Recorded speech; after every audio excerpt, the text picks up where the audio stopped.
আমি মুক্তিযুদ্ধের বাংলাদেশের প্রতীক। মুক্তিযুদ্ধকে যা বাঁচাইতে চায় যারা বাংলাদেশে, আমি এক নম্বর। কথাটা ঠিক না বেটি? কাজে যখন জামাতের বিরুদ্ধে, সন্ত্রাসীদের বিরুদ্ধে কেউ কথা বলে না, বাংলাদেশ তখন প্রায় পাকিস্তান হয়ে গেছে, তখন আমি একদিন এই বাম হাতের আঙ্গুলটা উছায়া কইলাম, এই আলবদরের বাচ্চারা, এই রাজাকারের বাচ্চারা, আমি এখনো ফজলুর রহমান জীবিত আছি রে। মুক্তিযোদ্ধা কিন্তু জীবিত আছে। মুক্তিযুদ্ধকে যদি অস্বীকার করিস তাহলে আরেকটা যুদ্ধ বাংলাদেশে হবে। আমার নাম ফজলুর রহমান। আমার যখন বয়স 23 বছর, আমি যুদ্ধে গিয়েছিলাম। দিনের পর দিন আষাঢ় শ্রাবণের বৃষ্টি ভরা রাতে ওমানিসার অন্ধকারে বাংকারে থেকে যুদ্ধ করেছিলাম। 30 লাখ লোক শহীদ হয়েছিল, 2 লাখ মা বোনের ইজ্জত গেছিল, সোনার বাংলা পুরে ছারখার হয়েছিল, 1 কোটি মানুষ শরণার্থী হয়েছিল, বাংলাদেশ বিরান হয়েছিল। সেই বিরান বাংলাদেশ রক্তের সাগরের বাংলাদেশের নিচে পাকিস্তানের কবর দিছিলাম 16 ডিসেম্বর দিয়া বাংলাদেশ বানাইছিল। কথাটা সত্য কইছি না মিথ্যা কইছি চিন্তা করে দেখেন। আমি মনে করলাম আমি যদি এখন কথা না বলি মুক্তিযোদ্ধা হিসাবে, তাইলে আমার বাম পাশে ডাইন পাশে থেকে যে ছেলেটি পাক বাহিনীর গুলি খেয়ে 5 ফিট উপরে উঠে কইছে, মামা কমান্ডার, মারে দেখেন, মার একমাত্র ছেলে, সেই মা পাগল হয়ে মরছে, আমি সেই ছেলের রক্ত ভুলে যাব? ওই আজমিরিগঞ্জের আমি সব সময় বলি জগৎজ্যোতি দাস বীর উত্তম, সেই জগৎজ্যোতি দাস জল শুকার যুদ্ধে সারা সিলেটের আর্মি আইসা ঘেরাও করলো।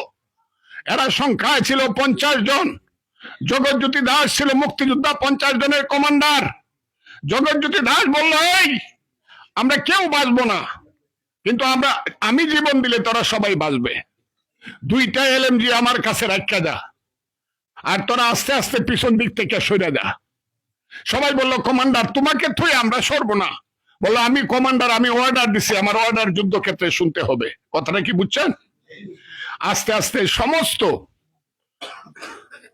সমস্ত সৈনিকরা সরে গেল।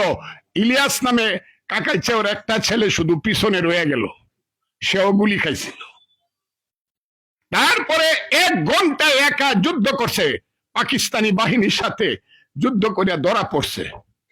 পাকিস্তানি বাহিনী তাকে লবণ দিয়া কাইটা কাইটা মারছে, তার লাশটা বট গাছের আজমিরিগঞ্জে ঝুলায় রাখছিল, পচ্চা পড়ছে। আমি সেই জগৎজ্যোতি দাসের রক্ত ভুলে ফেলবো? আমি মানুষ? আমার কথাটা কি আপনারা বুঝছেন? এই যে ঢালারগাঁও 36, একটা হিন্দু নাই এখন। 1 ঘন্টায় ঢালারগাঁও 36-এর 426 জন শিশু সহ আর নারী বাদ দিয়া যত মানুষ আছিল সবকে গুলি করিয়া ইটনা ওয়্যারলেসের কাছে হত্যা করিয়া, ওই যে বয়রা জয় সিদ্ধির বয়রার বট গাছে নিচাই না কবর করিয়া কবর খুদ্া থুয়ে দিছে। আমি ভুলে ফেলবো? মুক্তিযুদ্ধ আমাকে ভুলে ফেলতে হবে? আমি দেখলাম যে আমি মুক্তিযুদ্ধ ভুলে ফেললে মৃত্যুর পরে আল্লাহ আমাকে জিজ্ঞাসা করবে, তুই তো বেঈমান, তুই তো মানুষ, তোর সাথীর রক্তেরও দাম দেশ নাই। কাজে আমি আল্লাহকে হাজির নাজির দেয় না।